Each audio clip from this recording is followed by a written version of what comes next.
حضرت ابوبکر صدیق رضی اللہ تعالی عنہ آپ نبی مکرم صلی اللہ علیہ وسلم کے پہلے خلیفہ ہے۔ حضرت ابوبکر صدیق رضی اللہ تعالی عنہ کی اجتماعی زندگی اور ان کی سوچ اور ان کی فکر پر ہم گفتگو کرتے ہیں۔ یہ بات سمجھ لینی چاہیے کہ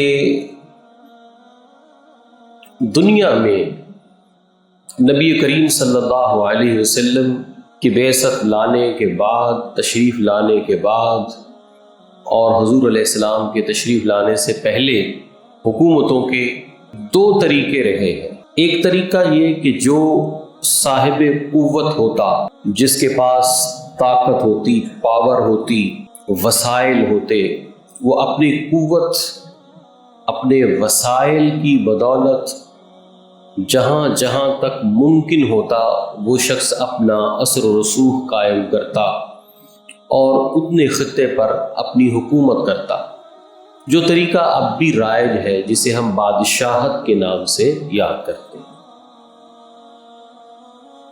دوسرا طریقہ یہ کہ جو عمومی طور پر بنی اسرائیل میں قائم رہا، جسے نبی مکرم صلی اللہ علیہ وسلم نے بھی ارشاد فرمایا، کانت بنی اسرائیل تسوسهم الانبیاء کلما ہلک نبی خلفہ بعدہ نبی، کہ بنی اسرائیل کی جو نظم حکومت ہے وہ ان کے انبیاء کیا کرتے تھے، وہ بنی اسرائیل کے نبی کیا کرتے تھے۔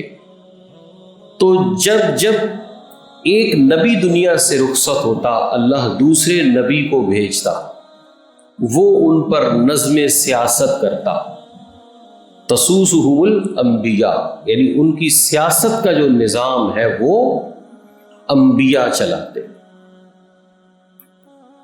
اور نبی کریم صلی اللہ علیہ وسلم نے فرمایا کہ میرے بعد کوئی نبی نہیں، اور ظاہر ہے کہ حضور علیہ السلام کے بعد تو خلفاء ہے۔